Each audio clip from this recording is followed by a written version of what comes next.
referente con lo que vayamos tocando en el curso, ¿ok? Por favor, en cualquier momento, pues, interrúmpame, nada más me hablan, que de eso se trata un poco, ¿ok? Hoy vamos a hablar de la tecnología solar fotovoltaica. La semana anterior hablamos una clase, una reseña histórica, que yo creo que es necesaria dada la tecnología.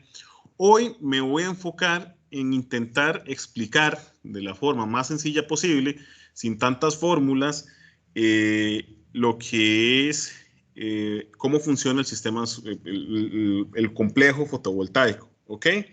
No sé si ustedes en la malla actual todavía siguen llevando cursos de física moderna o de física 4, o esos ya los habían sacado. No, el de Física 4 lo quitaron del plan. Ok, ok, bueno, nada más para entenderlo un poco a nivel de referencia, porque vamos a ver muchos conceptos a nivel cuántico, pero me voy a encargar de explicarlos de la forma más simple posible. Sin embargo, la gran ventaja es que ustedes llevan muchos cursos o han llevado cursos, empezando por el curso de elementos activos, referentes a la física del semiconductor. ¿Ok? Y es lo que vamos a hablar justamente el día de hoy. Entonces, esta es la agenda que traigo preparada para hoy. Vamos a arrancar con una parte introductoria. Vamos a hablar de la estructura atómica del silicio. Vamos a hablar del dopaje y los concentradores de portadores, ¿ok? Los portadores de carga. Y vamos a hablar de los procesos de regeneración, recombinación de los pares electrón-hueco, ¿ok? O electron hole en inglés. Vamos a hablar sobre la unión PN y al final vamos a describir matemáticamente, utilizando todos esos conceptos, el modelo equivalente de una celda solar, ¿ok?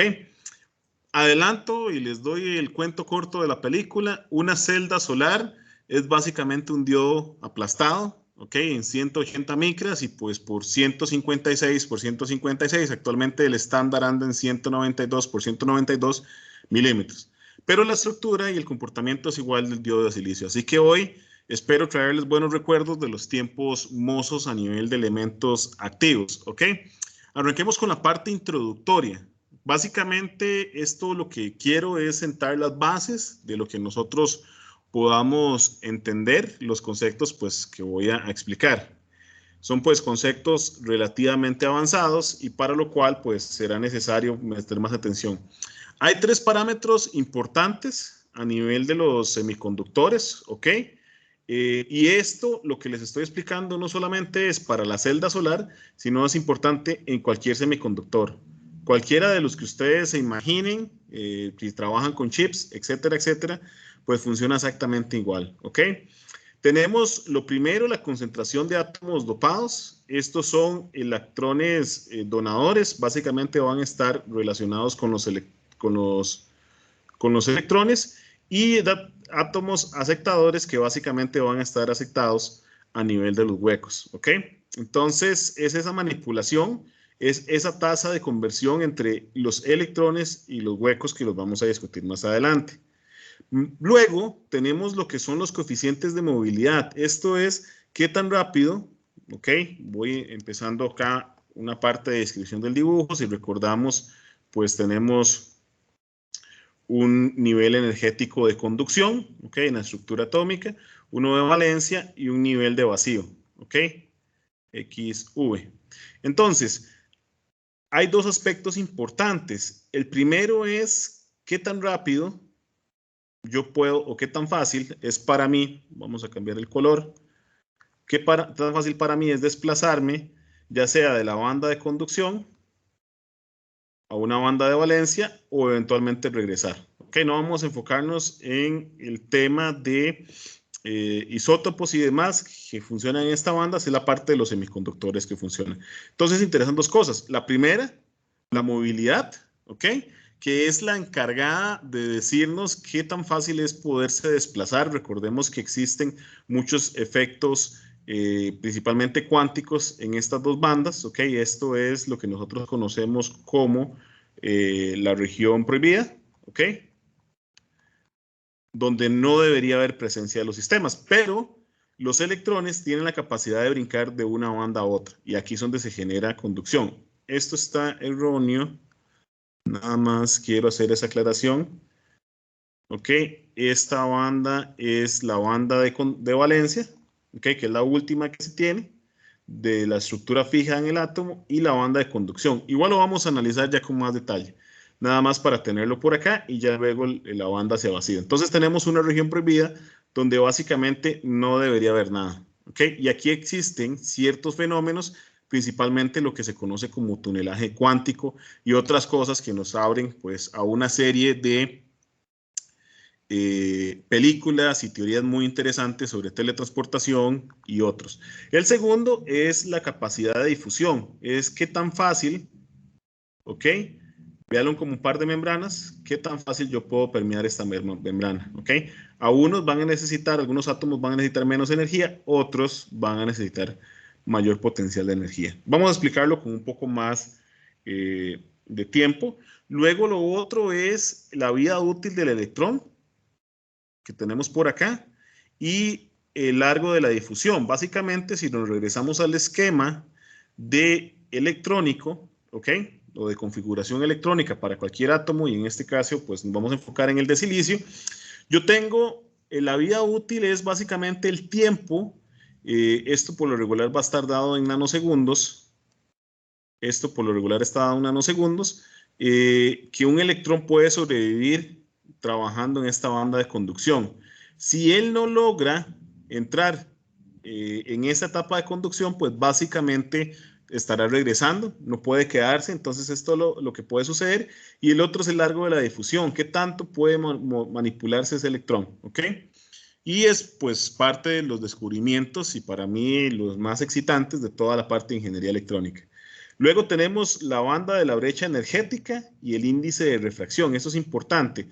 Esta región prohibida que tenemos por acá, también lo conocemos como la banda energética, que básicamente es la energía dada en electronvoltios, o mil electronvoltios o cualquiera de esos prefijos o sufijos, que es necesaria para poder generar la capacidad. Esto es importante porque el sistema de conversión energética y los límites teóricos de las celdas solares fotovoltaicas se ocurren dado esta brecha de banda energética que tenemos, que en el caso del silicio es para el caso de silicio, es de 1,14 electronvoltios. Vamos a verlo más adelante dónde viene el número. Y el segundo es el índice de refracción, ¿ok? Si nosotros tenemos un sistema solar, ¿ok? O fotones, como los analizamos en la clase, sabemos que al entrar en contacto, aquí tenemos aire, aquí tenemos silicio. Entonces, al entrar en contacto de los cursos de física 3, cuando se hablaba un poco de óptica, sabemos que este rayo va a tener dos cosas. Uno, pues va a continuar. Dos, pues va a ser reflejado. Y tres, al continuar, realmente esta no es la configuración correcta, sino que el rayo, al entrar entre dos interfaces, se refracta. ¿Ok?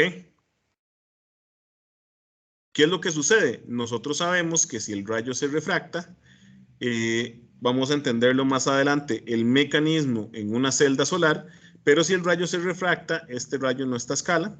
Voy a borrar para poderlo tener un poco más presente. Si la magnitud del rayo es la misma y este rayo se refracta, pues resulta que la longitud total, ¿okay?, que tenemos en el sistema va a ser pues mayor en A que en B. Y entonces en este caso A es más beneficioso a la hora de absorción. Voy a explicarlo con lujo de detalles más adelante, ¿ok? Entonces nada más es una parte introductoria. Esos tres parámetros que se pueden dar, vean que estos, hablo de tres porque estos dos están correlacionados, ¿ok? Básicamente esto habla de la velocidad y la velocidad se da por través del tiempo y la energía, como lo vamos a entender, son uno solo, ¿ok? Luego esta parte es sumamente importante y en el caso especial del sistema fotovoltaico, que tal vez para otros semiconductores no, como lo puede ser para sus procesadores, interesan los índices de refracción que podamos tener por acá. Ok, entonces, hablemos primero de la estructura de silicio. el silicio presenta cualidades interesantes y algo que tiene es el eventual isomorfismo que puede tener el silicio. Esto que ustedes ven acá es la representación de una molécula de silicio o una unidad de rejilla. ¿Ok? Esto representa una unidad única de silicio, que es básicamente la composición que se tiene. Al tener esta forma que ustedes ven por acá, que se resalta, es donde el silicio presenta cualidades de acomodo geométrico a nivel molecular, y estos son bases ya de nanotecnología, ¿ok? Que jugar con esta geometría, pues realmente lo que permite es poder hacer acomodos ordenados, ¿ok? Entonces ya aquí yo tengo toda una estructura donde cada uno de ellos son las diferentes rejillas que se tienen, y cada una de estas rejillas puede ser acomodadas en modos, bueno, aquí estoy dibujando un poco a mano alzada, con esta tablet todavía no me termino de acostumbrar, ¿ok? Pero básicamente uno puede seguir generando bloques y seguir generando bloques y bloques y bloques. Esto lo que permite, además de la abundancia del silicio, es poderlo reacomodar en diferentes configuraciones importantes, ¿ok? El silicio presenta un número atómico de 14. Eso significa que tenemos 14 electrones en su estado natural, y de esos, 4 de esos electrones se encuentran en la última banda de conducción, perdón, una última banda posible del electrón, que esto es lo que se conoce como los electrones de valencia. Esto que tenemos acá es, ¿ok?, la banda de valencia. Estos son los últimos electrones que formalmente le representan al silicio dentro de la estructura atómica que se tiene. ¿Ok? De acá partimos con ciertas características del silicio que también se presentan como unidades. ¿Por qué? Varias cosas importantes. Lo primero es la forma en la que yo genero los enlaces covalentes del sistema. En este caso es la facilidad de poder unir redes completas de silicio, ¿ok? Y estas redes completas de silicio, poder generar mallas importantes y poder estructurar el material en grande en contenido sin perder las características importantes, ¿ok? Esa es una de las primeras cualidades que debo mencionar. Como ustedes pueden ver, todos los enlaces tienen 109,5 grados.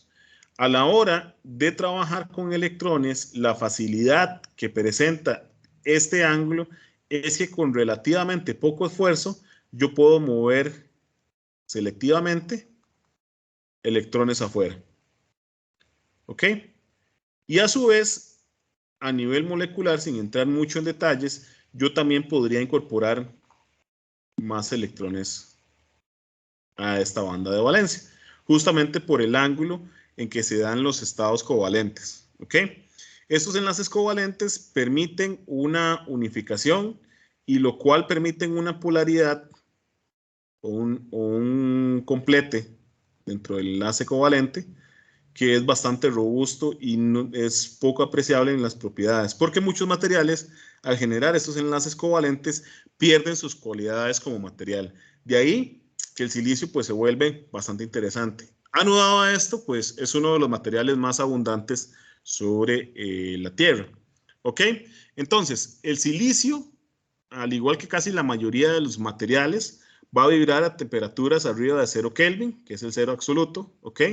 Y esto crea la formación de electrones libres, que eso deja atrás un hueco. Básicamente, nosotros en el modelo A tenemos los enlaces covalentes que estábamos conversando en una estructura un poco más especializada. Todo esto gris pues va a ser el núcleo más los electrones, y vamos a tener los 4 electrones de valencia, ¿ok? Que tenemos por acá. Sin embargo, con solo aumentar un poco más la temperatura del sistema a 1 Kelvin, estos átomos pues van a comenzar a vibrar, ¿ok? Van a comenzar a vibrar, van a comenzar a vibrar, van a comenzar a vibrar, ¿ok? Simplemente porque tienen calor.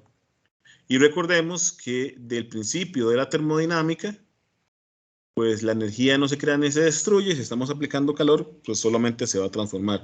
Producto de este efecto es bastante natural de que nuestro sistema libere electrones, o el silicio libere electrones de estos enlaces covalentes. Justamente porque tenemos un ángulo obtuso dentro de la configuración y de ahí, pues saltar se vuelve relativamente fácil, ¿ok? Esto, para que ustedes se den una idea, para un silicón intrínseco, y esto es una palabra importante en teoría de semiconductores, intrínseco quiere decir que no le he metido absolutamente otro material completamente puro, sin dopaje, a una temperatura de 300 Kelvin, que 300 Kelvin es pues la temperatura ambiente aproximadamente, pues 1.5 por 10 a la 10 centímetros cúbicos de enlaces se rompen en total de equivalencia, ¿ok? Esto si lo pudiéramos medir a nivel de largo. Obviamente hay fenómenos en los cuales estamos regresando. Esto es importante, ¿ok?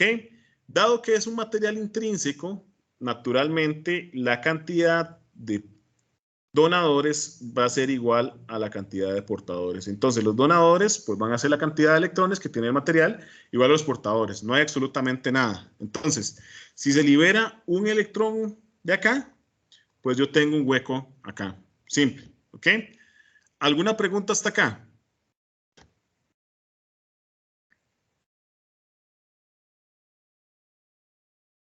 Ok, eso creo que, espero que sea bueno, porque justamente esto que les acabo de explicar tomó para los físicos cuánticos aproximadamente 50 años explicar todo este proceso, ¿ok? Obviamente, pues hay cosas mucho más complejas y que vamos a ir entrando un poco más en detalles a nivel de los conceptos más avanzados. Ahora bien, sabiendo que el silicio presenta esas propiedades, ¿qué hace al silicio que puede ser un verdadero semiconductor? El silicio por sí mismo, la capacidad de conducción o de bloquear, pues no es muy buena. Yo no puedo garantizar que en escenarios simples yo pueda tener conducción o bloqueo, que es lo que me interesa. Al final ustedes también como ingenieros e ingenieras en electrónica, pues eso es lo que ustedes necesitan jugar al final del día. ¿Cuándo está conduciendo y cuándo no está conduciendo? Así sea digital, analógico, esa es la base, ¿ok? Porque funcionamos trabajando en sistemas de información. El silicio por sí mismo entro en conflictos probabilísticos y casi que caigo en un limbo de que no puedo realmente hacer un control del sistema de cuándo está generando o cuándo va a dejar pasar corriente y cuándo no, sino que empieza a pasar de forma aleatoria. Recordemos que el proceso termodinámico al aplicarle calor, y es una máquina de Carnot, ¿ok? Al aplicar calor, pues no tengo una forma controlable. Es un sistema en lazo abierto. Entonces cualquier cosa puede suceder. ¿Qué es la otra ventaja del silicio?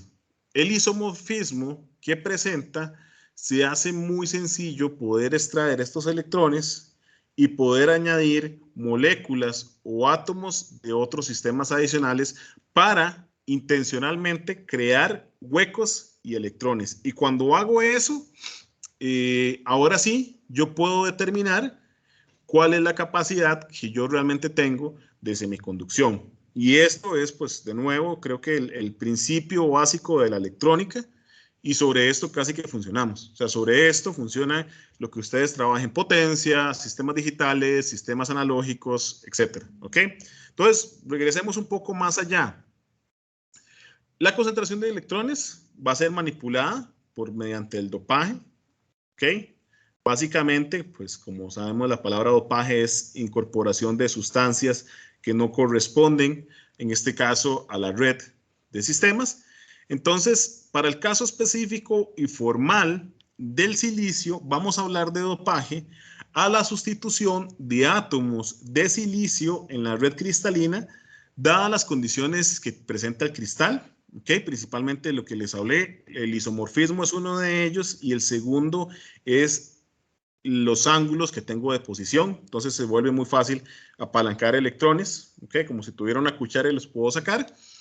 Y para ello, esta sustitución para agregar ya sean huecos o electrones se puede hacer mediante elementos en la tabla la que presentó pues Gil Chaverri, que es una tabla de configuración electrónica, donde yo pueda tener elementos con 3 o 5 electrones de valencia, ¿ok?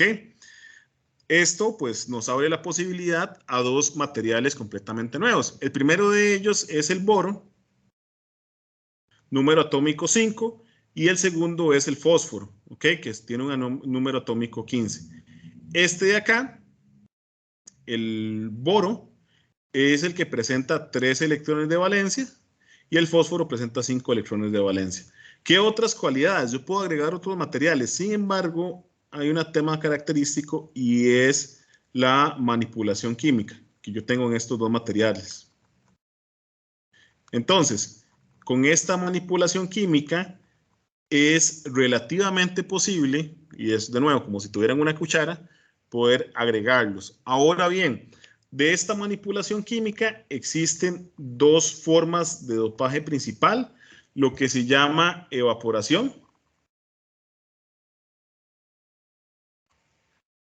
química. Obviamente el silicio cuesta más fundirlo y estos materiales no tanto, entonces yo podría generar un vapor y que ellos se vayan depositando. Y el segundo es mediante plasma, ¿ok?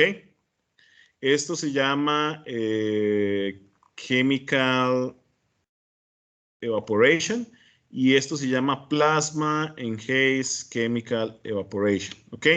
Sobre esta primera tecnología de la parte química que yo puedo generar, tengo la ventaja de que es pues la más vieja, ¿ok? Tiene mayor cantidad de años, pero la desventaja de que es más aleatoria. Yo no puedo garantizar que el fósforo o el boro se depositen de forma homogénea sobre una estructura. Entonces, tengo problemas de que a pesar de que estoy controlando, vuelvo a caer ahí como en esos intermedios, ¿ok? El segundo de ellos es el plasma, Enhanced Chemical Evaporation, que en este caso tengo la ventaja, bueno, son métodos más nuevos, ¿ok?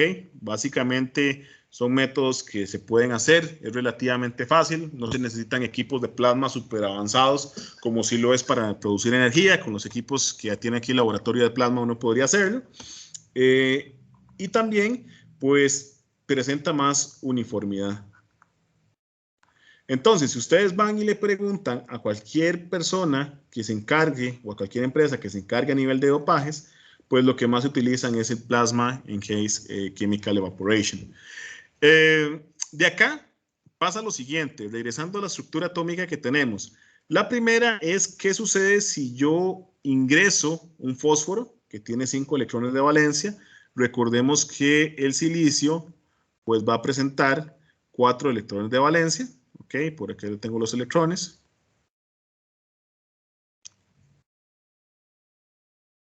Ok, tengo 4. Entonces, si yo ingreso un fósforo, el enlace covalente se va a mantener, ¿ok? Y dados los ángulos que presenta, me deja un electrón libre, pero un electrón libre en relativo equilibrio.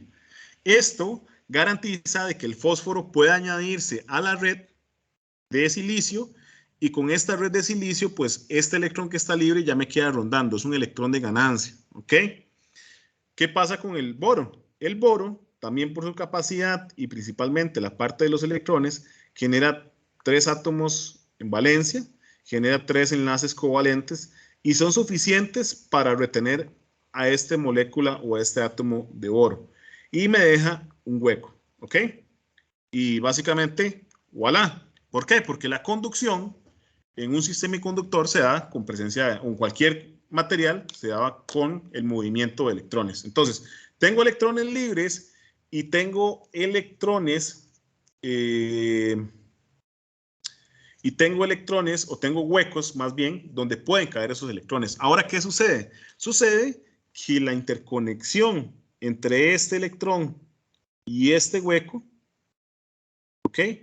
No es tan sencilla porque el boro no tiene la capacidad de robar este electrón.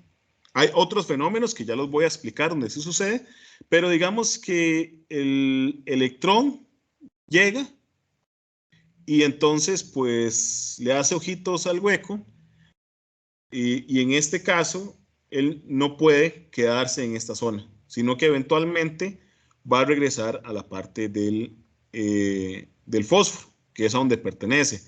Ahora, ¿cómo sucede esa eventual atracción? Sucede cuando tenemos un componente, ¿ok?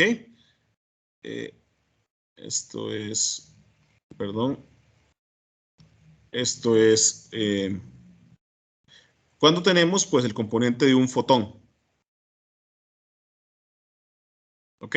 Entonces, esta interacción, el fotón ingresa, absorbe, ya vamos a hablar de ello, mueve al electrón hacia el hueco porque es donde electromagnéticamente está más propenso a irse, pero el boro le dice, no, no se puede, aquí no puede estar, usted no me pertenece, y cuando termine este estímulo, el fósforo regresa. Y ahí es donde generamos pues electricidad. En el caso específico de los sistemas solares, ¿ok? La ventaja es que esa excitación que proviene hacia la red, pues va a provenir de los fotones. A diferencia de los semiconductores, que nosotros esa excitación se la damos con más electrones a través de corriente del sistema que tenemos. ¿Ok? Estas son las escalas de dopaje en el silicio. Básicamente, pues cuando hablamos de una concentración de centímetros a la -3, de 10 a la 12, de 10 a la 14 o de 10 a la 16, esta es la cantidad de átomos existentes, ¿ok? Por centímetro cúbico a nivel de volumen. Tenemos diferentes niveles de dopaje, ¿ok? Principalmente nosotros rondamos para el sistema fotovoltaicos por acá, entre 10 a la 17, con un orden de magnitud. Por lo regular el fósforo anda por acá y por lo regular el boro va a andar un orden de magnitud menor, ¿ok? Sin embargo, dependiendo para qué lo queramos, necesitamos irnos hacia la zona de mayor dopaje e irnos a la zona de peor dopaje. Ok, ¿cuál es el problema?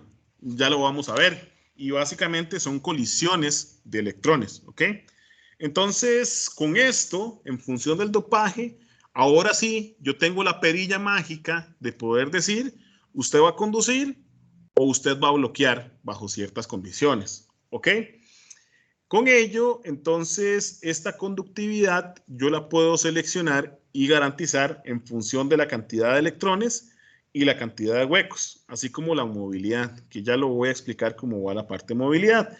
En caso de que hayan más portadores de carga, se llaman portadores mayoritarios, en este caso son los huecos en una unión tipo P y electrones en una unión tipo N, mientras que el otro tipo de portadores se llaman minoritarios, que van a ser electrones en los tipo P y huecos en el tipo N. Esto es importante porque la cantidad de donadores y portadores o aceptadores va a ser la capacidad que yo tengo de conducción. Ahora, ustedes me podrían decir, ok, pero entonces a mí me interesa que el silicio funcione y opere en este rango de mayor medida. Porque si tengo más electrones, tengo la mayor capacidad de electricidad. Es parte importante de lo que vamos a observar el día de hoy. Pero ¿qué pasa? Que si yo tengo mayor cantidad de electrones en el sistema, como los voy dibujando por acá,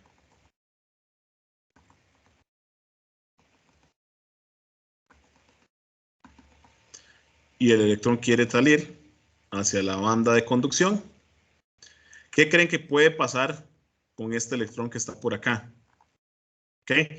El electrón va a tener que atravesar todo este campo en línea recta, porque la forma natural no es pasarla como él la tiene. ¿Ok?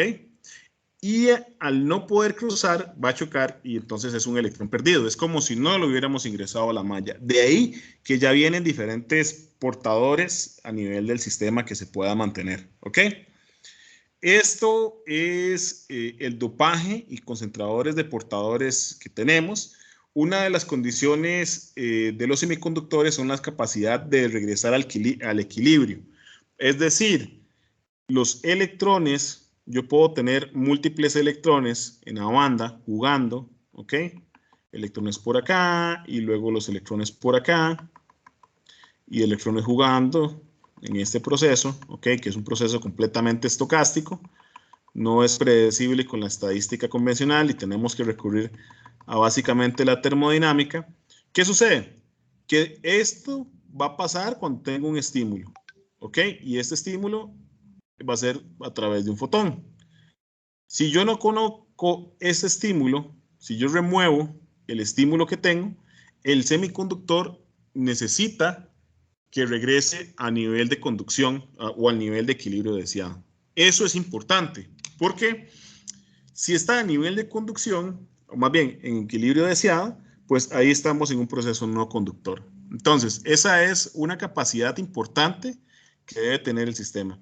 Entonces, este estado de equilibrio se presenta con esas condiciones termodinámicas, que son importantes para definiciones físicas en las cuales no voy a entrar, pero no se requieren que haya perturbaciones, que no hayan voltajes externos, que no hayan presencia de campos magnéticos, iluminación o esfuerzos mecánicos. ¿Ok? Entonces, en este estado de equilibrio, nosotros mantenemos, es un estado estacionario, nosotros podemos caracterizar el semiconductor. Lo primero que vamos a poder caracterizar en el semiconductor es este margen que tenemos acá, ¿ok? Lo que es la brecha energética, que la brecha energética es la diferencia entre la banda de valencia y la banda de conducción. Recordemos que a pesar de que nosotros tenemos una simplificación de la banda, esto significa que en un electrón, nosotros tenemos un átomo, y el átomo se compone por regiones. ¿Ok? Entonces, estas regiones que yo tengo por acá, toda esta región, es lo que nosotros podríamos decir, esto es banda de valencia, EV. Y esta otra región por acá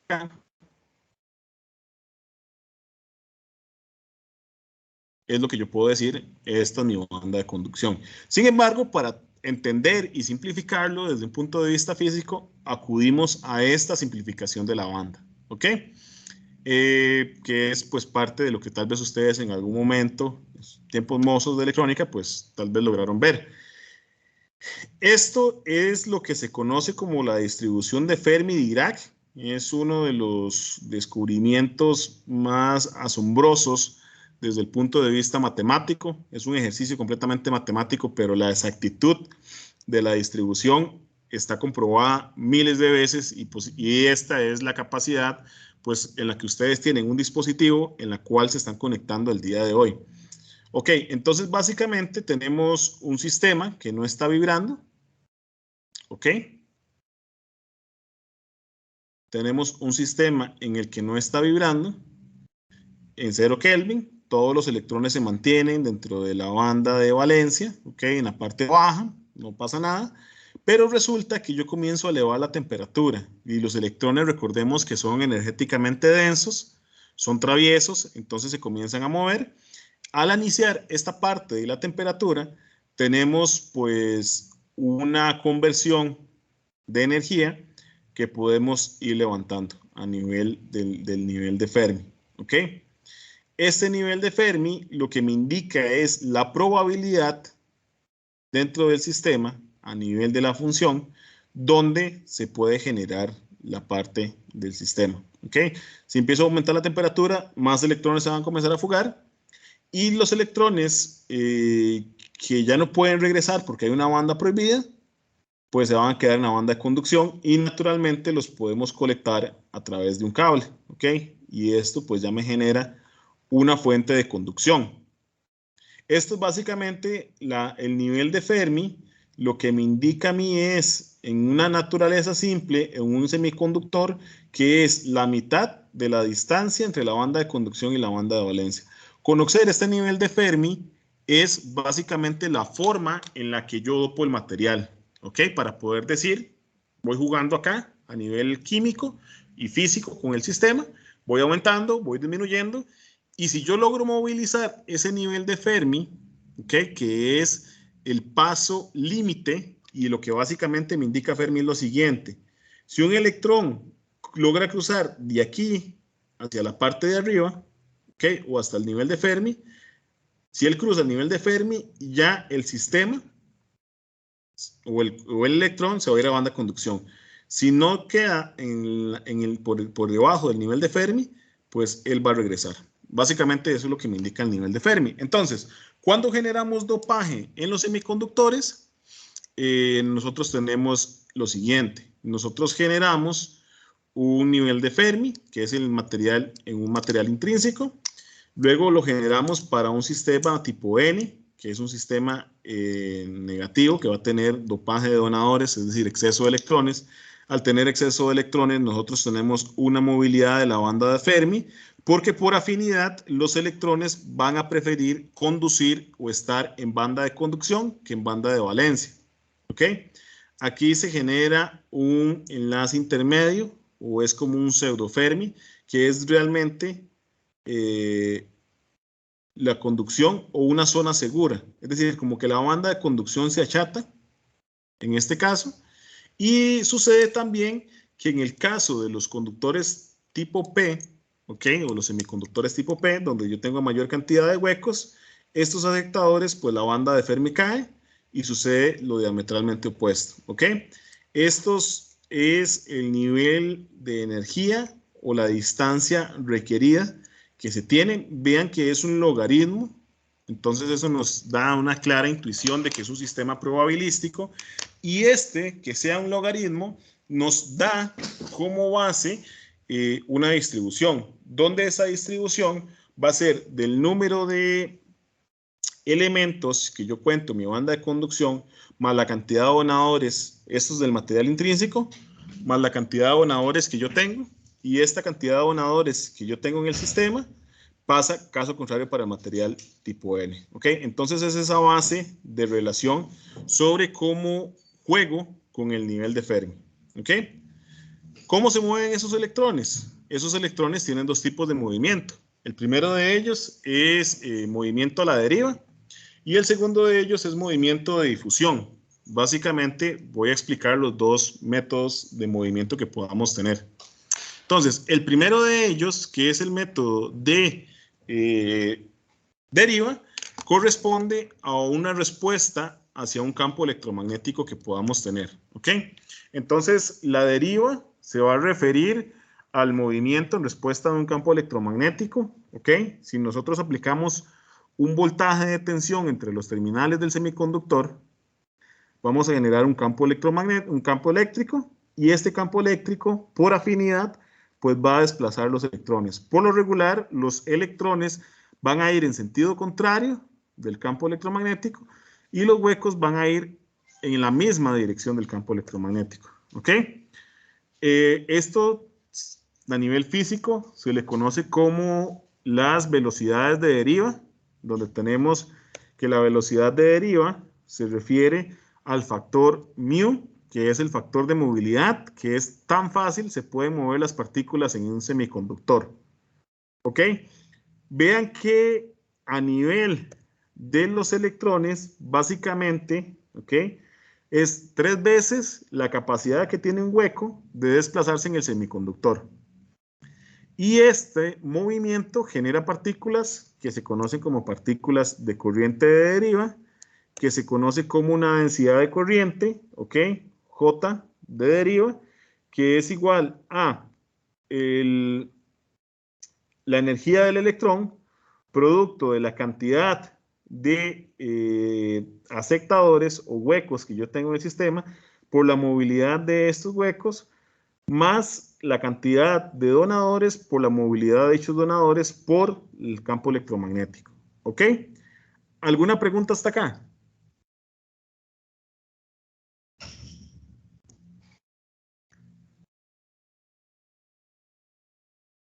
Ok, esto nosotros lo sabemos de teoría. Adelante. Eso es lo que vimos en activos, ¿verdad? Esto es exactamente igual de la clase que tenemos en activos. Lo estoy repasando para tener un poco más de contexto a nivel fotovoltaico. Ok. Gracias. El segundo de los mecanismos es la difusión, que la difusión es simple. Si yo tengo una concentración de sistemas de energía, ok, por acá, en el tiempo cero voy a tener una mayor densidad, y el sistema naturalmente se va a comenzar a desplazar hasta que la función de densidad sea igual a cero. Entonces, la difusión es un proceso donde las partículas dan como resultado el movimiento térmico, el cual está dado por los coeficientes de difusión, que están dados por una relación de Einstein, que la relación de Einstein básicamente es el voltaje térmico del semiconductor dividido entre la energía en el campo de valencia, ¿ok? Entonces, ya sabemos que estas son las relaciones. Tenemos, vean que es un diferencial o un gradiente, es con la velocidad y el largo que se pueden desplazar los electrones y los huecos. Y estos electrones y los huecos, ya sabiendo que esta es la corriente de difusión más la corriente de deriva, tenemos pues la siguiente relación y terminando el sistema, pues tenemos esta corriente de general, ¿ok? O esta densidad de corriente. Esto es importante para el modelo de semiconductor que vamos a poder conversar. ¿Alguna pregunta hasta acá? Ok, lo siguiente que vamos a conversar es sobre el tema de la regeneración de conductores y huecos que podemos tener a nivel de un sistema o una celda solar. Entonces, el primero de ellos es cómo yo puedo generar el sistema y puedo generar pues el desplazamiento de un electrón hueco. Entonces, el efecto fotovoltaico, que ahora sí nos vamos a enfocar en el efecto fotovoltaico, se va a dividir en tres etapas. La primera, que es la generación de los portadores de carga debido a la absorción de fotones en los materiales que forman la unión. Recordemos que estáticamente tenemos huecos y tenemos electrones que en el caso o en el momento que un fotón incida sobre el semiconductor va a comenzar a desplazarlos, ¿ok? Esos materiales, producto a que tienen una estimulación externa, una unión, pues se van a excitar y esa excitación genera una unión de electrón hueco. Una vez que termine esta generación, pues esos portadores de carga se vuelven a separar y esta carga pues regresa a la unión convencional estática que tenemos. Por último, pues estos portadores lo que nos interesa es poderlos conducir a nivel general, poderlos desplazar. Entonces aquí es lo que se conoce como la termalización. Si nosotros acondicionamos el diseño de la celda solar de tal manera que se pueda desplazar el electrón y trasladarlo hasta nuestro conductor, pues ahí generaremos electricidad, ¿ok? Algunos conceptos importantes es cómo clasificamos los semiconductores. Un semiconductor directo, que es el punto más alto, que tiene la banda de valencia, está alineada con la banda de conducción, ¿ok? Entonces, en este caso, se vuelve sumamente sencillo trasladar el fotón de acá hacia acá. Simplemente hay que literalmente cucharearlo para el electrón. Y el segundo son los semiconductores indirectos, ¿ok? Que, bueno, en este caso solamente se requiere la energía. Los semiconductores indirectos es el punto más alto de la banda de valencia, no está alineada con el punto más bajo de la banda de conducción. Entonces, acá el electrón, si lo queremos arrancar, necesitamos cucharearlo y después que lo cuchareamos, necesitamos movilizarlo o darle dirección vectorial. Y esto solo se hace con una partícula subatómica denominada fonón o momento. ¿Ok? El silicio tiene, aunque ustedes no lo crean, la desventaja de que presenta o es un semiconductor indirecto. Entonces esto lo que nos da es utilizar otros métodos de generación de un componente electrón hueco del sistema. Entonces tenemos el proceso de generación, ¿ok? Del sistema como tal y el proceso de recombinación. Básicamente un fotón incide sobre la red que tenemos, libera un electrón dejando un hueco y ese se traslada al sistema. Una vez que la termalización sale, ¿ok? Este electrón regresa al hueco y una vez que regresa al hueco se genera la termalización del sistema generando el momento que necesitamos. Entonces, el proceso en el semiconductor indirecto es una máquina de ciclo continuo, ¿ok? Entonces, de esta historia sobre cómo se mueve el semiconductor y cómo genera este momentum, es importante para poder entender tres procesos que suceden en la banda prohibida. ¿Ok? El primero de ellos es la generación radiativa. El segundo de ellos, la recombinación directa. El tercero es la recombinación de Shockley-Red-Hall, la recombinación de Auger y la concentración de cargas en no equilibrio. Vamos a hablar de cada una de ellas para entender los mecanismos. Entonces, la generación radiactiva genera cuando la luz penetra el que es materialmente del sistema, que es básicamente la que les indiqué. Entra un fotón y este fotón pues simplemente genera un electrón además. Entonces, si esa energía del fotón es mayor a la de la banda prohibida, es suficiente para romper la energía del cristal. Y en el silicio es igual a 1,12 electronvoltios. ¿Ok? Esta absorción depende por la ley de Lambert-Beer. ¿Ok? Entonces, básicamente, esa ley propone lo siguiente, que la distancia que un flujo de fotones pueden alcanzar en un semiconductor, ¿ok? Es la exponencial del coeficiente de absorción del material que es dependiente de la longitud de onda. ¿Ok? Y recuerden acá donde entramos. Esta ley lo que explica básicamente, y si recordamos la primera sesión del recurso solar, es por qué las mejores celdas fotovoltaicas tienen una tonalidad azul y no se hacen en rojo o se hacen en verde. Es justamente porque están diseñadas para poder captar la mayor cantidad de radiación visible azul más la ultravioleta, que son las energéticamente más densas. ¿Ok? Y esta ley es básicamente lo que nos dicta el diseño actual de las celdas. Es básicamente por eso, porque nos interesa captar esa región del espectro de luz. La densidad del flujo pues, de fotones está dado por la siguiente relación, donde este es un perfil dependiente de la longitud de onda, más la relación de Einstein, que explica el efecto fotoeléctrico de la capacidad energética de dicho fotón. El perfil óptico de absorción, pues está dado por una integral relativamente simple, que se las dejo por conocimiento general. ¿Ok? De acá que se genera esta parte del sistema. Luego, el segundo método de conversión que tenemos es la recombinación directa. ¿Ok?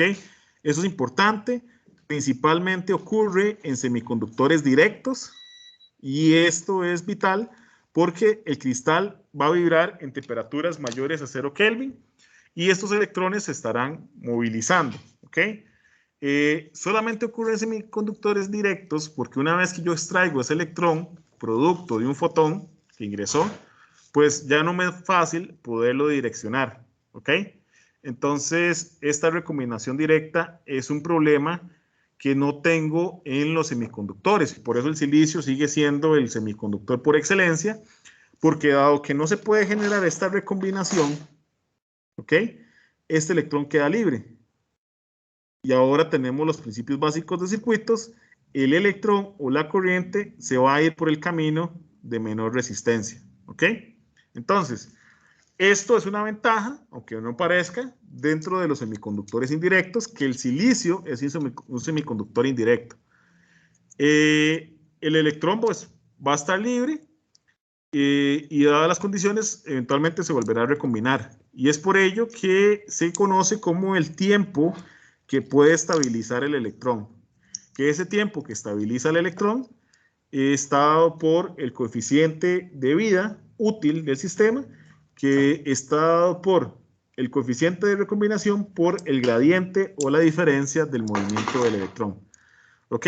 Y este tiempo de vida genera distancias que puede recorrer la carga. Entonces, en el caso de los electrones en el material tipo P, se da por una relación de una raíz cuadrada del coeficiente de difusión por el tiempo de vida útil que puedo tener en el sistema. Entonces, en un semiconductor indirecto, como lo es el silicio, lo que tengo como ventaja es que la recombinación de los electrones producidos de la generación por radiación o la generación radiativa, los puedo conectar luego a nivel del sistema. De ahí que tradicionalmente, y eso ya son técnicas avanzadas, esta clase va a servir para poder entender futuras tendencias en sistemas fotovoltaicos. Esta parte nos sirve para entender por qué el sistema de silicio tiene mayor eficiencia en un estado natural. Ya tenemos otro tipo de celdas que conversamos la semana pasada, pero esto es vital. Luego lo siguiente que tenemos es una recombinación Shockley-Red Hall, que es un efecto no deseado en los semiconductores y que esto sucede si yo comienzo a agregar materiales no deseados por ahí. Entonces, el efecto se adiciona cuando yo agrego impurezas al material. Recordemos que yo tengo diferentes sistemas, pero dado que tengo un material que puede ser un átomo de impureza, como el boro o el fósforo o cualquier otro, resulta que yo genero una pseudobanda dentro de la banda prohibida. Y esta pseudobanda, que no es solamente una línea, sino que es un terminal, tiene la capacidad de robar electrones. ¿Ok? Entonces, si el electrón se queda en esta parte, pues simplemente lo pierdo. Entonces, es un fenómeno que se debe evitar. Si yo sobredimensiono el dopaje en un semiconductor, voy a tener por naturaleza ese efecto. Hay otro aspecto importante y esto puede significar un cambio completo o hasta hacerlos acreedores de un premio, y es que uno de los materiales que más genera impurezas del sistema es la plata, por su electroafinidad. Y como les dije, la plata es uno de los materiales que se incrustan para poder conducir. Entonces, si se logra solventar eso, definitivamente será de reconocimiento mundial en el tema de tecnología solar fotovoltaica. Van a existir dos tipos de materiales, que como ya los hemos repetido, los donadores, que contienen electrón y son positivos en ausencia de, y los aceptores o aceptadores, que son negativos cuando contienen un electrón y neutrales en presencia de.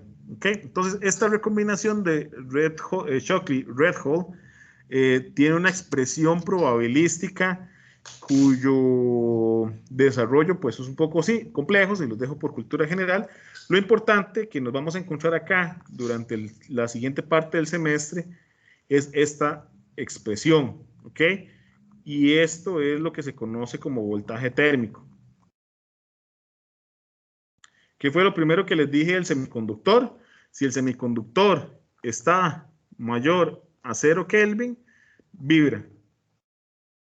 Entonces, la capacidad de conducir o no conducir del semiconductor varía en función de la temperatura. Y eso lo vamos a analizar. En sistemas fotovoltaicos es un gran tema.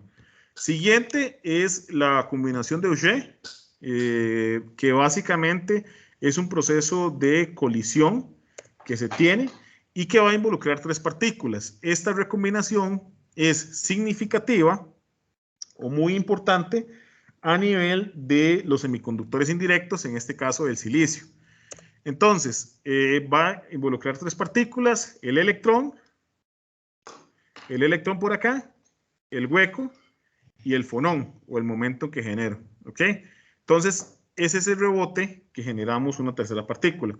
El problema de esa tercera partícula, y como les indiqué, que en el semiconductor esa vibración me permite movilizar el electrón hacia banda de conducción, también puede ocasionar colisiones en electrones andantes. Recordemos que los electrones son caprichosos y se mueven de forma, pues, probabilística o estocástica, ¿ok? Entonces, esta recombinación de Auger encuentra sus límites en qué tantos electrones o qué tantos huecos yo ingreso en una red de semiconductores, ¿ok? En este caso, esto es las tasas de recombinación de Auger, que básicamente están dadas por la tasa de la cantidad de electrones y la cantidad de huecos que yo voy ingresando. Estas constantes de proporcionalidad son dependientes de la temperatura y esta recombinación pues se puede expresar en su totalidad en estas dos ecuaciones o en esta ecuación que es la suma de las otras dos, que una va a ser para el componente que no hemos llegado a eso, la unión P y la unión N, ¿ok? La último de los métodos de recombinación es la concentración de cargas en no equilibrio es básicamente la energía que es absorbida por el material, que es solamente utilizada para generación. ¿Ok? Y la energía se disipa en forma de calor en la red. Entonces, yo genero este movimiento, ¿ok? Pero este movimiento es termodinámicamente, pues simple.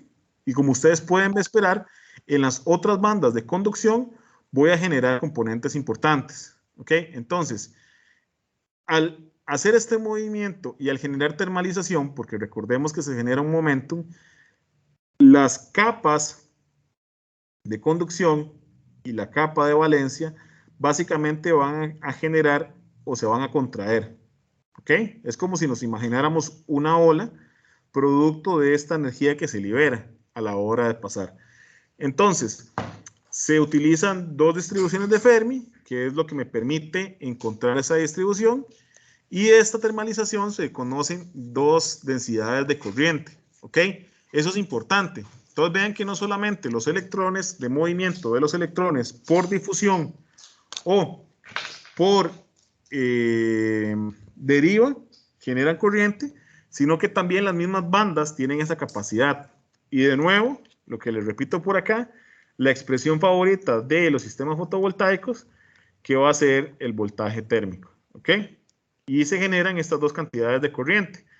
La corriente está dada por, para los huecos, por los coeficientes de movilidad, por el gradiente que yo puedo generar, que es este desplazamiento que yo genero por acá, a nivel de conducción, y en el caso de los huecos, a nivel de valencia, que yo puedo generar.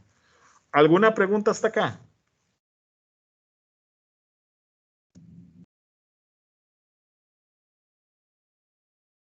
Ok, vamos con una unión PN. ¿Qué es lo que sucede? Ya hablamos suficiente de electrones y vamos a hablar de huecos. Ahora lo que vamos a discutir es qué pasa si yo junto los dos. Entonces yo tengo una unión tipo N, donde en la unión tipo N yo estoy colocando electrones. ¿Ok? Estos electrones no pueden estar en la banda de valencia porque no pertenecen formalmente al electrón. Se van a quedar en banda de conducción. Pero, y esto es físicamente incorrecto lo que voy a decir, pero estos electrones son estáticos. Es decir, no los puedo desplazar porque no tienen una carga adicional que fomenten el desplazamiento de esos electrones. Obviamente los electrones van a estar vibrando y van a jugar por toda la banda de valencia, ¿ok?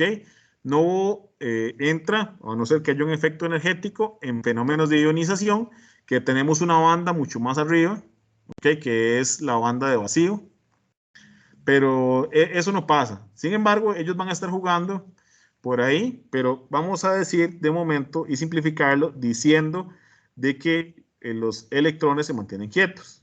En un sistema tipo N o en un control tipo P, perdón, yo tengo mayor cantidad de huecos. ¿Okay? Eso ya lo hemos hablado. Hablamos también de que la distribución de Fermi se va por acá, en el caso del tipo N, y se disminuye hacia la banda de valencia en el caso de los huecos. ¿Ok? Entonces, si yo genero un espacio de carga Pn, en la unión tipo P, los huecos son los portadores mayoritarios y los tipo N son los portadores minoritarios. La cantidad de huecos y electrones en un material está dado por los huecos simplemente por la densidad de donadores que yo tengo, perdón, los electrones, y los huecos por la densidad, ¿ok?, de concentración atómica del material intrínseco dividido o recíproco de la parte de donadores, ¿ok? Y la cantidad de electrones y huecos para el material están definidos por la cantidad de aceptadores, esto es natural, simplemente es cuántos electrones de más estoy poniendo a nivel de concentración en el dopaje, lo mismo para los huecos que puedo tener por acá, y a nivel de electrones, pues es un recíproco que se tiene. Entonces, cuando un semiconductor tipo P se junta con un semiconductor tipo N, causa una corriente de difusión en los electrones del material tipo N hacia el material tipo P. Y esto es lo que sucede automáticamente. En el momento que yo coloco la unión N a la par de la unión P, voy a generar un espacio de carga. Es físicamente imposible que los dos sistemas estén enlazados. Obviamente es un espacio sumamente pequeño del sistema, pero esto genera un espacio de carga. Y este espacio de carga va a ser suficiente porque sabemos que este espacio de carga va a ser relativamente fácil de flanquear. ¿Ok? Y en el caso de los sistemas fotovoltaicos o una celda fotovoltaica, este sistema es fácil de flanquear con fotones. ¿Ok? Entonces es fácil acceder a ese espacio de carga. Y una vez que yo accedo a este espacio de carga, que automáticamente tiene asimismo un campo eléctrico, este campo de carga o el eléctrico pues me va a generar desplazamientos de los electrones a los fotones. Perdón, de los electrones hacia los huecos. Y resulta que cuando yo quito la parte de excitación, los electrones van a regresar por difusión hacia donde corresponden, que es la región tipo N. ¿Ok? Este es el mecanismo que se forma. Básicamente es la misma que ustedes vieron en elementos activos. La diferencia ocurre que la estimulación de los electrones para la regeneración del sistema se genera mediante excitación por fotones, no por un campo eléctrico, como lo hacemos típicamente o como se hace, por ejemplo, en una computadora. Entonces, esto genera diferentes densidades de carga. El primero es el espacio de densidad de carga. En este caso, en la parte N, siguiendo el diagrama, yo tengo mayor cantidad de electrones y en el material tipo P yo tengo mayor cantidad de aceptadores. Esto me genera un campo eléctrico en este espacio que justamente en esta línea, que no es central, me genera el componente máximo de energía. Entonces, hay una franja pequeña donde yo tengo un campo eléctrico máximo y esto me genera un potencial electrostático. ¿Ok? Definitivamente, el potencial electrostático que tengo en el sistema va a ser mayor donde tengo electrones, que es el espacio tipo N, a donde yo tengo huecos, que es el espacio tipo P. ¿Ok? Entonces, ¿qué sucede? Sucede lo siguiente, que ahora las bandas de conducción y de valencia no se van a ver en dos líneas, porque tenemos este potencial electrostático. Las bandas de valencia se observan de esta forma.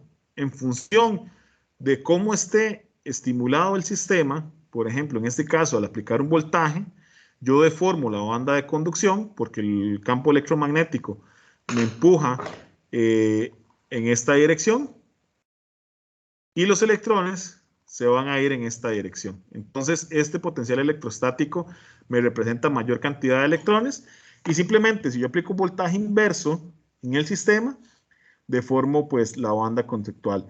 Este sesgo trasero es la forma en la que yo represento un semiconductor y este semiconductor es la diferencia que yo tenía por acá, que era EV con S, que les mostré en un material intrínseco. Entonces, esta que ustedes ven acá va a ser la banda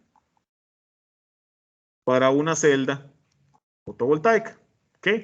Vean ustedes que acá tengo lo que es el espacio de carga y este espacio de carga ya nos presenta gráficamente una posibilidad de desplazamiento a nivel de los electrones que yo puedo tener en este caso. Vean que el espacio de carga facilita al sistema en estado de transición regresar del tipo P al tipo N. Entonces, lo que hace el fotón, básicamente al ingresar en el sistema, como estamos acá, es empujar estos electrones que yo tengo por acá, los empujo cuesta arriba. ¿Ok? Los mantengo por acá, que se van a sentir atraídos por los huecos que tengo.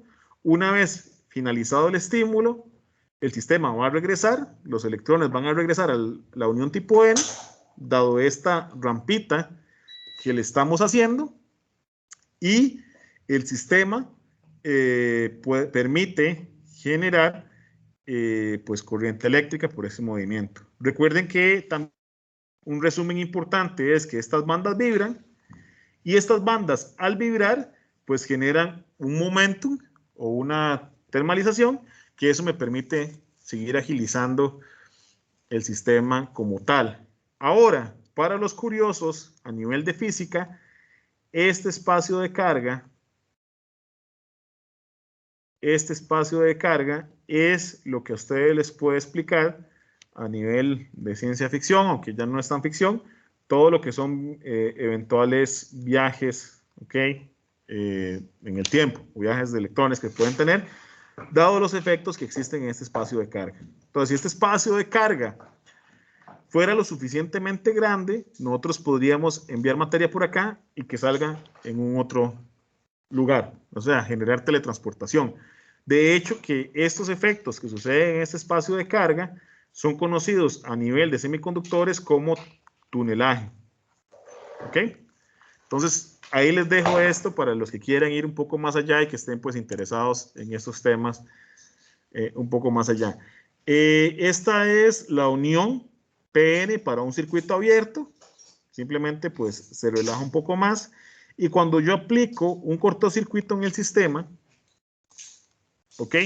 El espacio de carga se contrae, se vuelve más pequeño y con ello, perdón, la facilidad de transportar electrones en el sistema. Si tengo el circuito abierto, estos sistemas pues se mantienen un poco más alejados, por lo cual si la difusión no es suficientemente grande, pues ya cuesta un poco más movilizar. ¿Ok? Al respecto. Esta banda de conducción y de valencia es lo que termina generando a nivel de los diferentes efectos que yo tengo en las bandas del sistema. Entonces, recordemos dos cosas. Yo tengo una corriente producto de la recombinación y tengo una corriente de regeneración. ¿Ok? Básicamente del sistema. Yo tengo la corriente que yo produzco por acá, que esta es la etapa de recombinación, y luego tengo una parte de generación del sistema. ¿Ok? Entonces, nosotros podemos decir que el diferencial de corriente que yo puedo tener es igual a la energía de recombinación, que es la que normalmente genero, menos la generada, que es la devolución de esos electrones. Y de acá es que ya yo puedo obtener la expresión del sistema fotovoltaico de la expresión de corriente que yo puedo tener. Entonces, vamos por partes, ¿ok? Acá les estoy dando un resumen. El desarrollo se puede encontrar en los libros y les puedo pasar un artículo completo a los que estén interesados en el desarrollo matemático. No es parte fundamental del curso, pero este desarrollo de acá, de la recombinación más la generación del sistema a un voltaje aplicado, se puede traducir como una corriente o una fotocorriente, que esto está dado por el potencial del fotón, más el equivalente del voltaje que yo le aplico al sistema por la banda o la capacidad energética en la banda prohibida que tengo por acá, más el voltaje aplicado, esto es voltaje aplicado, más lo que es el voltaje térmico, que esto es la constante de Boltzmann menos 1 y eso a nivel exponencial. Entonces, en una celda solar fotovoltaica, si yo grafico esta corriente, que es una exponencial, voy a tener algo como esto que ustedes ven acá. ¿Okay? Esta caracterización del sistema es lo que me permite la celda o la curva característica de una celda solar fotovoltaica. Entonces, esta corriente que tengo por acá de recombinación, menos la energía fotogenerada, pues me va a dar la capacidad que tengo. Esta energía fotogenerada es la que yo tengo que invertir a nivel de los fotones, que la celda solar pues no los convierte, sino la conversión es esta parte energética que tenemos. Entonces, así es como opera una unión tipo PN, ¿ok? Que es la que nosotros naturalmente conocemos y es básicamente la forma en la que podemos caracterizar una celda solar fotovoltaica, ¿ok? Me he brincado pues muchos espacios intermedios, sin embargo les he dado los fundamentos para poder entender esta ecuación. Obviamente les voy a dar, por si están interesados, un poco más de cómo funciona. Obviamente, si ya multiplicamos por el voltaje, tenemos esta curva característica del sistema. Entonces, esto es la corriente o la densidad de corriente que tengo para una unión PN cualquiera. Vamos a verlo desde un modelo equivalente hacia una celda solar. ¿Ok? Entonces, en una celda solar tengo varias cosas importantes. La primera de ellos es un modelo pues simplificado de celda solar que puedo tener por acá, que el modelo pues más o menos se expresa de la siguiente forma. Yo tengo el modelo simplificado de dicha celda, donde tengo los siguientes fenómenos. Uno, se genera la absorción de un fotón que provoca la generación de un par electrón hueco. Entonces, la radiación que yo genero por acá genera la separación de estos dos, ¿okay? Que naturalmente pues hay cierta afinidad. Recordemos que aquí tenemos la parte N, aquí tenemos la parte P, que genera estos dos huecos. Esto puede generar varias cosas. Que estos huecos por electroafinidad no puedan volverse o más bien se van a volver a recombinar, porque el fotón, y era lo que les explicaba, por ejemplo, qué pasa si un rayo no ingresa directo, si no ingresa en esta forma. No les va a generar la suficiente energía para poderlos desplazar. Los que no se recombinan, en este caso, se generan pues membranas semipermeables, que esto va a ser importante cuando estudiemos celdas de múltiples membranas. Esto se vuelve a separar, ¿ok? Y una vez que se separan los electrones, por afinidad, ellos van a intentar recombinarse, ¿ok? Al intentar recombinarse, pues genera un flujo de electrones en el sistema, y este flujo de electrones que yo genero a nivel de los huecos, pues generan una corriente eléctrica, ¿ok? Y al final, los electrones van a ser conducidos a nivel de generación y van a encontrar otra vez estado de equilibrio, siempre y cuando no haya ninguna fuente de excitación. Esto es lo que conocemos, pues, como la eficiencia de conversión, que aproximadamente para sistemas fotovoltaicos rondamos en un 20%. Y esto quiere decir que de una hora solar pico, ¿ok? Voy a hacer un pequeño repaso para el examen, que son 1000 watts metro cuadrado, ¿ok? Yo puedo generar en un metro cuadrado, yo genero entonces una potencia de 200 vatios, ¿ok? Y teóricamente es lo que yo puedo realmente generar. Ahora bien, todo lo que ustedes saben es que una celda solar, tal cual como se las he explicado, tiene la ecuación de un diodo, ¿ok? Tiene la forma de un diodo. Entonces, el modelo matemático de aproximación del sistema funciona pues como un diodo. Este es el modelo simplificado que tengo por acá. Y este es el modelo con una resistencia en serie y una resistencia en paralelo, que son inherentes a cada material, ¿ok? Entonces, tengo una fuente de fotogeneración, tengo mi diodo, que es el panel, entonces esta fuente de fotogeneración es la parte de los fotones que yo convierto, que estimulan el sistema PN, generan corrientes y generan voltaje en el sistema. Tenemos esta ecuación que tenemos por acá, que ya la habíamos hablado, que es la densidad de corriente, que es igual a la recombinación menos la generación,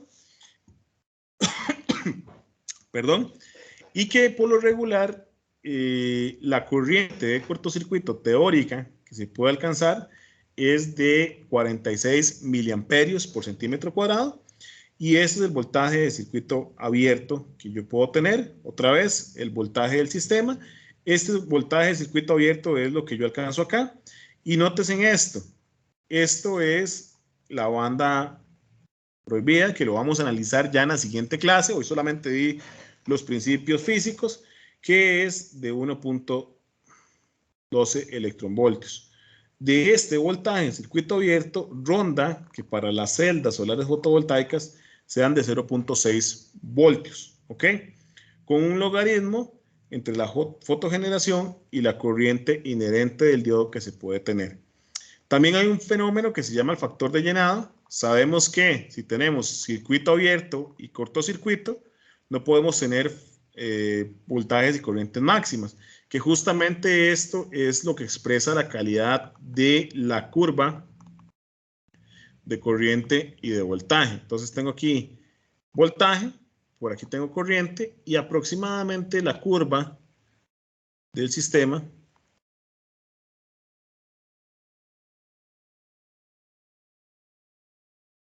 se ve de esta forma.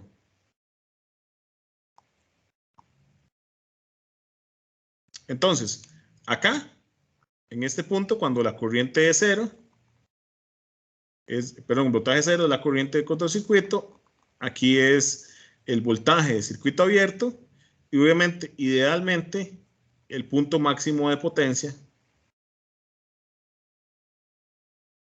es este que tenemos acá. Sin embargo, este punto es trasladado más o menos acá, donde tenemos el punto de máxima potencia. Y este punto de máxima potencia se traduce en un voltaje de máxima potencia y una corriente de máxima potencia. ¿Ok? Y acá también, pues, del factor de llenado, que básicamente el factor de llenado me indica la diferencia entre estas dos áreas, que yo puedo tener por acá, me da la eficiencia de conversión. A mayor factor de llenado, ok, es un porcentaje. A mayor factor de llenado, pues yo tengo una celda más eficiente, porque voy a intentar alcanzar este punto, que no existe, ok, nunca es posible alcanzarlo porque eléctricamente o tengo cortocircuito o tengo circuito abierto. Ok, otro tema importante a mencionar, ya que es casi que lo último que tenemos preparado para el día de hoy, son las resistencias en paralelo y en serie. ¿Okay? De los cursos de circuitos, ustedes saben que cualquier elemento va a tener resistencias en serie y resistencias en paralelo. ¿Okay? Esta resistencia en serie es la encargada de limitar la corriente y esta resistencia de paralelo es la encargada de limitar el voltaje. Eso siempre va a existir, dado que es un elemento físico. Ahora bien, ¿qué sucede? Sucede lo siguiente. Yo en un diseño de celda, que vamos a hablar un poco más adelante sobre nuevas tendencias de sistemas fotovoltaicos, me interesa que la resistencia en serie, ¿ok?, sea aproximadamente cero. ¿Ok? ¿Por qué? Porque si la resistencia es aproximadamente cero, la corriente de mi sistema va a ser mayor. ¿Ok? Y en el diseño fotovoltaico, y eso vamos a verlo con estrategias en siguientes clases, me interesa que la resistencia de shunt o la resistencia en paralelo tienda a infinito. Porque con eso el voltaje es el que se incrementa. Si yo logro, y eso es lo que actualmente trabajan la mayoría de científicos en la parte fotovoltaica, en estas dos condiciones, pues yo voy a generar la corriente máxima, el voltaje máximo, y esto pues va a ir generando mejores curvas de desempeño del sistema. Ok, vean otra vez, nada más repito que esta es la curva característica que vamos a ver a lo largo del curso, y esta curva característica que yo presento por acá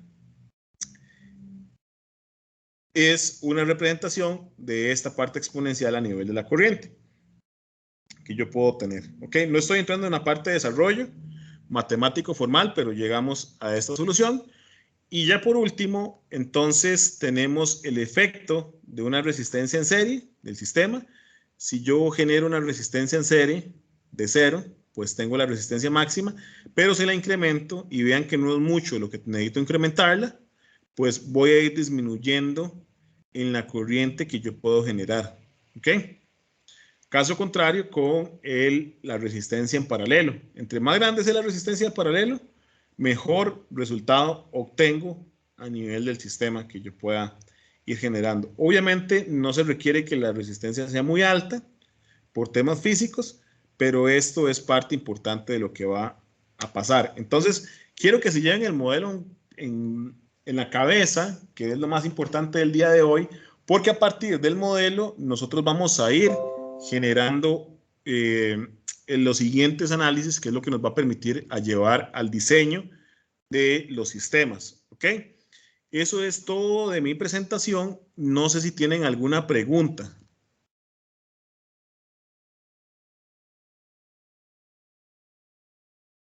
Ok, dicen por ahí que si no hay preguntas es porque o entendieron todo o no lo entendieron nada. Yo espero que sea la primera, aunque como les dije al inicio, es una clase bastante densa a nivel de los semiconductores, pero es importante introducirla para lo que va a venir más adelante en el curso y que ya yo podamos hablar un lenguaje universal. ¿Ok? Entonces, hoy sería injusto dejarles alguna tarea y no hay tareas pues disponibles. Entonces, no